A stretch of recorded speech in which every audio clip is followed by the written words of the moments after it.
The Whistler.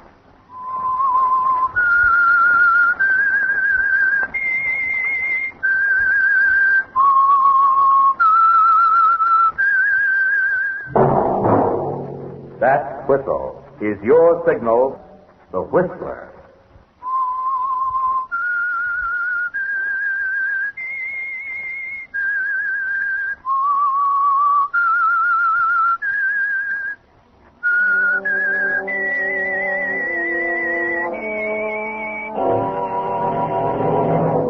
I am the Whistler, and I know many things, for I walk by night. I know many strange tales hidden in the hearts of men and women who have stepped into the shadows. Yes, I know the nameless terrors of which they dare not speak.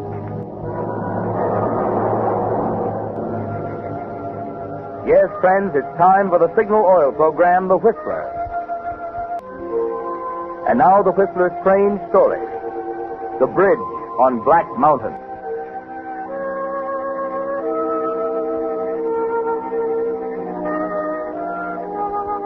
Delbert's mind wasn't on his work.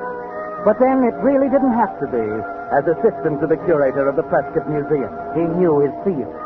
He'd conducted this lecture so many times during the past 15 years that it was automatic, like the chimes on an intricate Swiss clock. At 3 o'clock, a lever clicked over somewhere in his mind. There were a few preliminary buzzes and the chimes began. They weren't really chimes, of course. They were Delbert's comments to the visitors assembled in the museum's tiny lecture so much room. for the musket and the pilgrim room. And now, here we have samples from the Indian exhibit, another gracious endowment of the National Historical Institute. Contained here is the finest collection of arrowheads in the entire...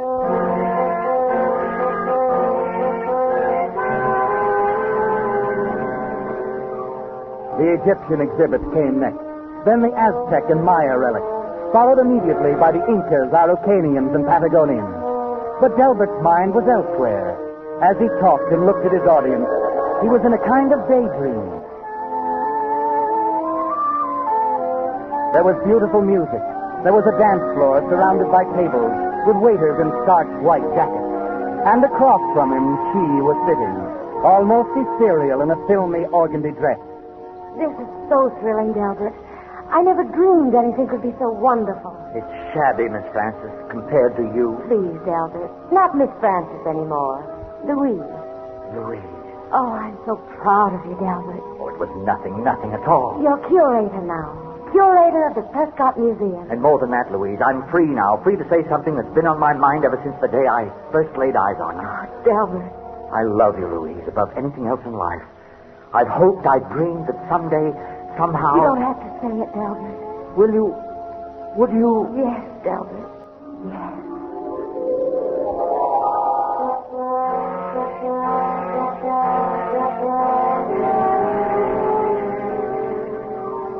And the daydream is as automatic as the lecture, Delbert.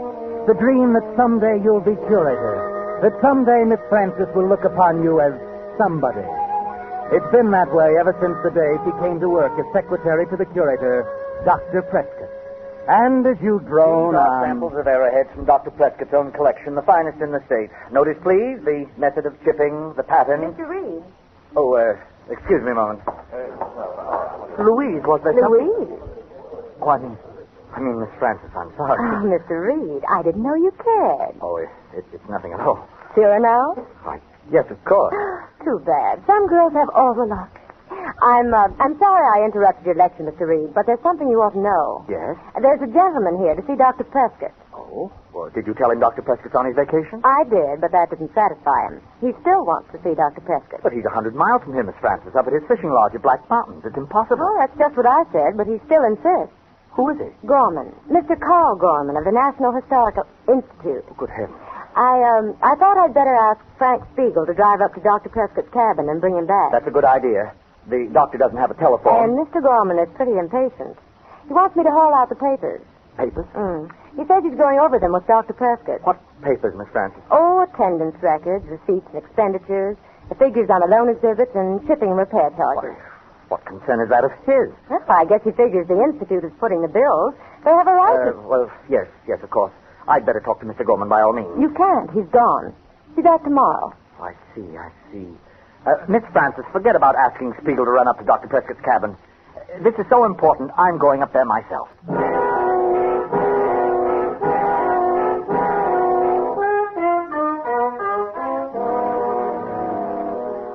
It's 3 hours to the cabin from town, Delbert.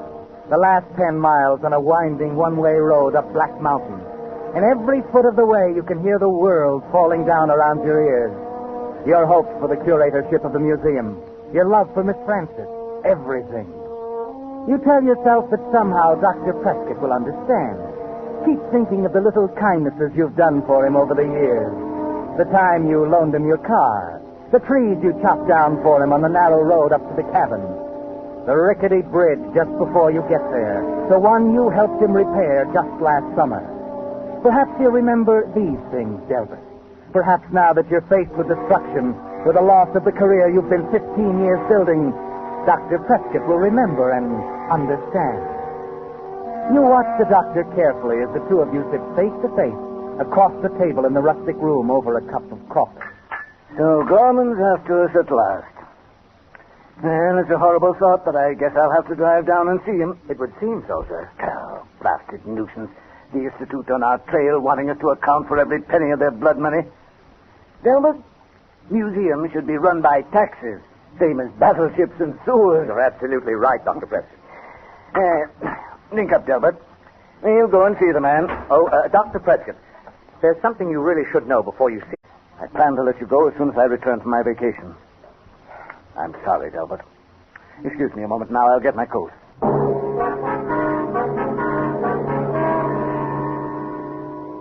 It's just as you feared, Delbert.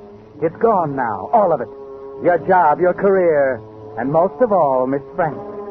Dr. Prescott just doesn't understand. You stand there bewildered, waiting for him to come back into the room. Then you see Dr. Prescott's keys lying on the table not 10 feet from you. The keys that will open the safe in his office. Almost without thinking, you grab them, shove them into your pockets just in time. Just seem to find my jacket. Oh, I don't see it around. Oh, never mind. Here it is on the chair. I hope you understand, Delbert. If I didn't think so much of you, I'd have brought it up before this. But it's too late now. You see, I kept hoping that each one would be the last. So did I. I decided it wasn't too important, to me at least. I won't be curator much longer, Delbert. I'm getting old. Of course, I'll continue as chairman of the board, but going to pass on active leadership to a younger man. I didn't know, Dr. Prescott. Nobody knows, Delbert. Now, I'd better get things straightened up around here before we go. Dr. Prescott. Yes? Perhaps I'd better run on ahead. My car's a little slower than yours. Of course, Delbert. Well, goodbye, sir. Goodbye. No hard feelings, eh, Delbert? No, sir. No hard feelings.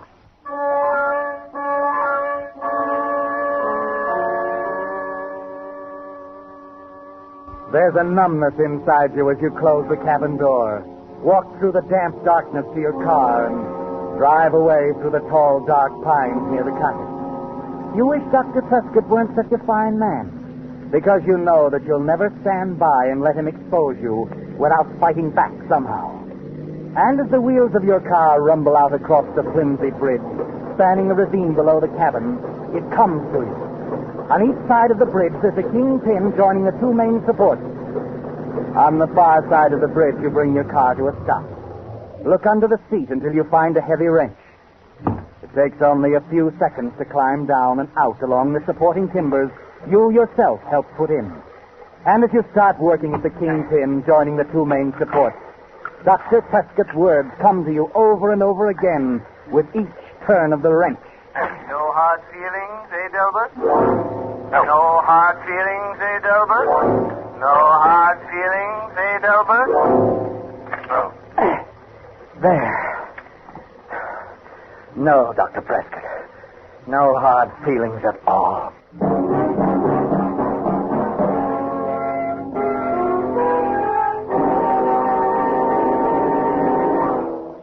With the prologue of The Bridge on Black Mountain, another strange story by The Whistler.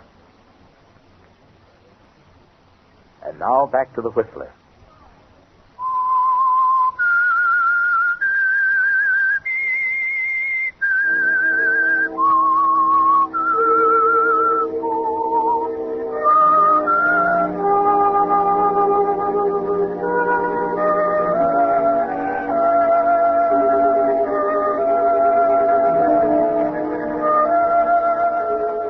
So you've done it now, Delbert.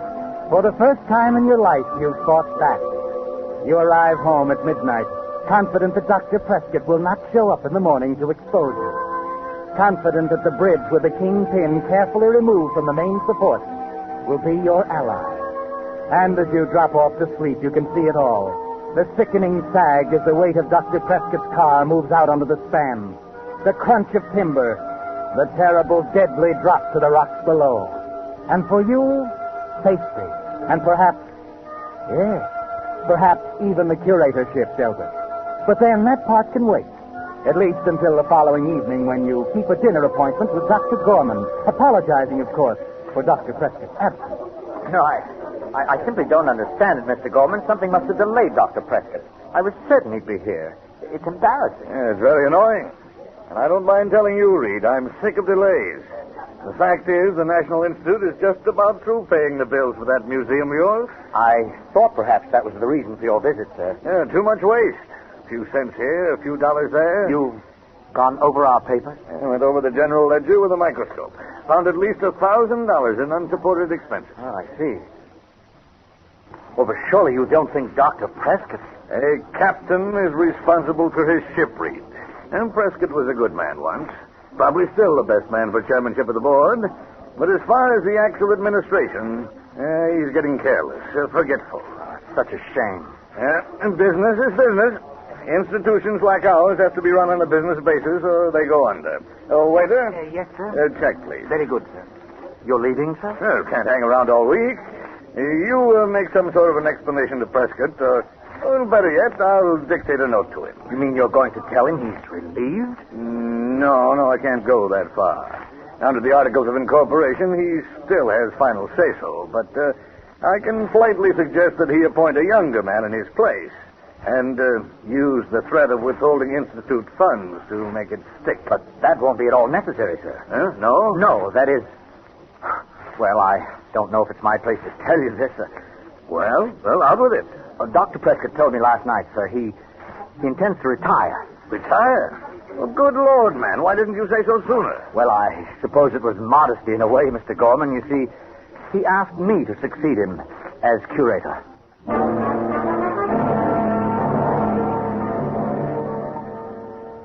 Yes. So you decided to take all. And now there's just one last detail to look after. Upstairs in Dr. Prescott's office, you feel in your coat pocket.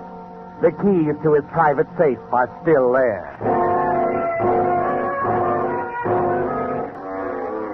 And inside the safe, you find a dozen neatly typed sheets.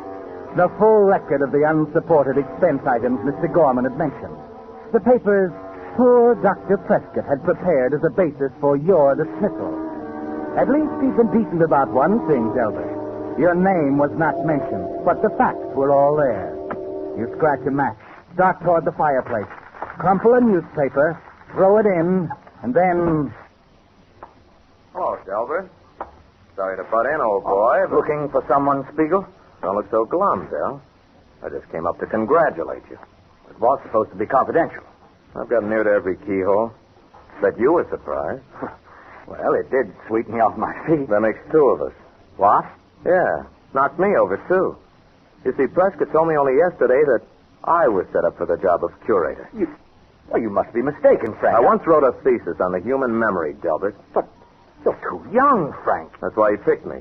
Said we needed some young blood around here. Frank, surely... Frank, you've made this all up, haven't you? Out of the whole cloth. You had the Never call for mind bad that now. taste. All I know is that Prescott told me a different story, and I'm curious about the reason. That's why I'm going home and get my car and drive up to his cabin right now. But he isn't there. He's on his way down. Maybe. Maybe not. But that man's never been late for an appointment before in his life, Delbert. And I'm going to find out why he's a full day late this time. So long, Delbert. See you when I get back.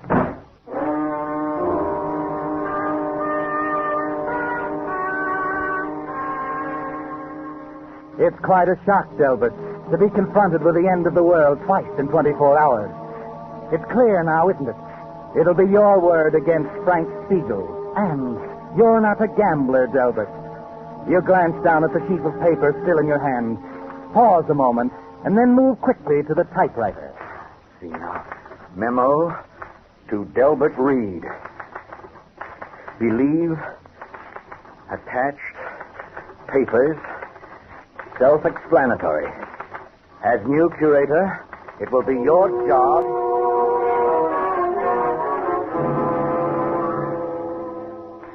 An inter-office memo, Delbert. One that won't require Dr. Prescott's signature to appear quite valid. You finish, fold it, and attach it to the other papers. The record of your trivial thefts on which Prescott so decently neglected to put your name. 10 minutes later, you walk in the back entrance of Frank Spiegel's apartment a block away. And as you mount the rear stairs to the 4th floor, you're running it over and over in your mind.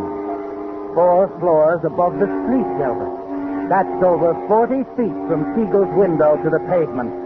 It should be enough. Wow, Delbert. I thought you'd show up. Decided to go along with me, huh? Well, no, Frank. I merely want you to see something before you leave. Huh? What's that? A few papers. Here's my briefcase. There's a note here. I think it explains. Here we are. Let me see. Oh, yes. Memo from Prescott, huh? To Delbert Reed. Believe attached paper self-explanatory. As he turns toward the light to read the memo, you take Dr. Prescott's heavy onyx paperweight out of your side pocket. Slowly raise your arm. Hey, what the deuce? We must both see that Spiegel.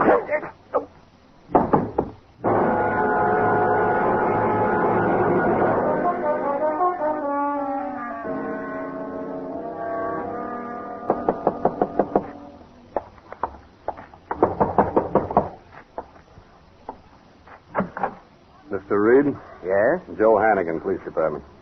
Police? Yeah. Mind if I come in? Why, no, not at all. Sure cleverly weather tonight, Mr. Reed. Bad for accidents. You mean there's been an Just accident? a second. I got some notes here. Yeah, now let's see. Spiegel. Frank Spiegel. Frank, what happened? You don't mean... I don't generally work this late for nothing, Mr. Reed. Been hurt? He's dead. Good heavens, how did he... He took a nosedive from the window of his apartment. What, Frank? Why, I can't believe it. Let's see now. At 9:25, you were alone in Dr. Prescott's office. 9:45, Spiegel goes into the building. That's right. He came to see me, Mr. Hannigan. That's what the nosy old biddy across the street figured. And then right after that, Spiegel leaves the building and walks toward his house. Now. Yes? What did you two talk about, Mr. Reed? Frank and I? Uh-huh. Well, I don't think it's... Oh, we just talked. All right. If it's personal, suppose I tell you. It was about his sticky fingers, wasn't it? Well, I don't think it's up to me. But it is. Go on. Well, Mr. Hannigan, I just couldn't understand how any man could be so mean and small and petty as Frank. I was shocked. That's what I thought. I found the papers in his apartment. He'd lifted $20 here, $40 there. That it? None of us ever suspected that is until the audits were made. Mm-hmm. How do you suppose Spiegel got hold of those papers? Oh, I gave them to him, Mr. Hannigan. You may as well know it now. I decided the fair thing was to give him all the facts and let him have a chance to defend himself. Mm-hmm. Very decent of you. How did you get them? They were in Dr. Prescott's briefcase. I see. According to Miss Francis, his briefcase is kept in the safe. You've talked to Miss Francis? That's right. She told me that briefcase is always kept in Prescott's private safe. Oh, yes. How did they get out of the safe this time? What? Oh, is that what's puzzling you? Yeah. Well, it's really very simple, Mr. Hannigan. I have the keys. Dr. Prescott loaned them to me when I came back the other night. Here. See, now, here's the key to the safe. This one opens the briefcase, I believe. Yeah. Well, Mr. Reed, I guess that winds it up for now.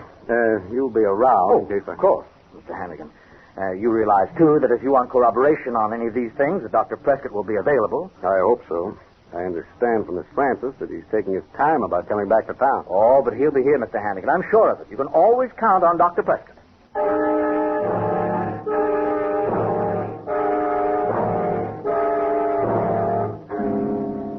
Yes, it's gone beautifully up to now. But there's still one thing that can destroy you, Delbert. Still one terrible question. And the answer lies at the bridge on Black Mountain.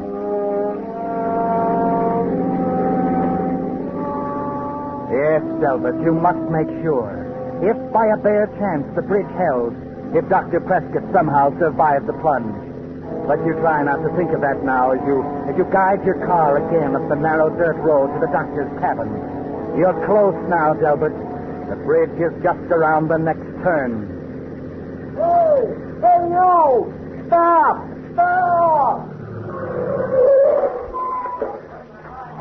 Hey, for gosh sakes, mister. You nearly killed yourself. What do you mean? The bridge is out, smashed to smithereens. The car down there at the bottom of the ravine. What? Yes. Terrible, ain't it? The minute the weight of the car hit that bridge, why, down she went. Guess you may as well turn right around, mister. No getting up to the top of that mountain tonight. Was it something important? Important? Well, yes, I suppose I thought it was, but, well, then if the bridge is out, I guess that settles it, doesn't it?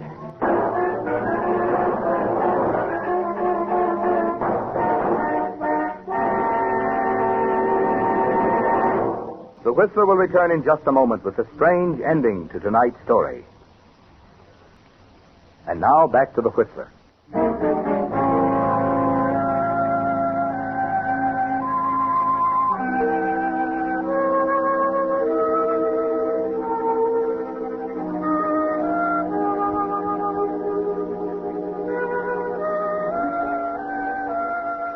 Yes, Delbert, the bridge is out. You can see it for yourself as you peer through the rain at the small gathering of lanterns on one edge of the ravine. As you note in the dim flickering the tangled mass of broken planks and beams. And as you move up to the little group at the brink, to look down at the smashed car and the storm-swelled torrent far below, you know for certain that the bridge on Black Mountain has done its job. That Dr. Prescott, poor man, is happily out of the way. That the new position as curator of the museum, Miss Francis, and a new life are yours. You turn to leave the group. Excuse me, please. Well, Mr. Reed. Oh, Hannigan. Didn't expect to see you up here this time of night.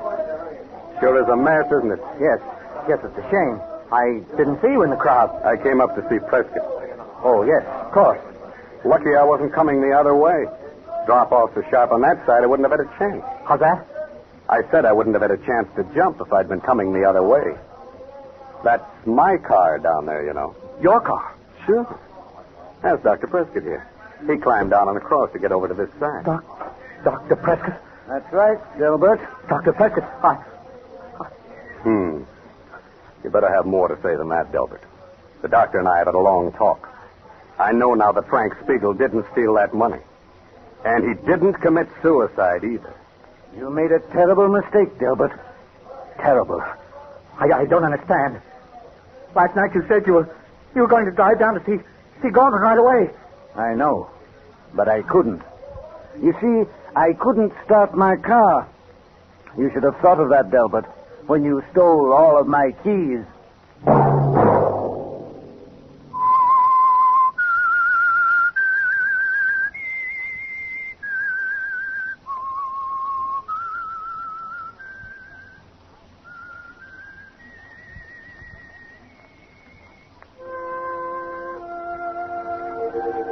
Let that whistle be your signal for the Whistler each Wednesday at this same time.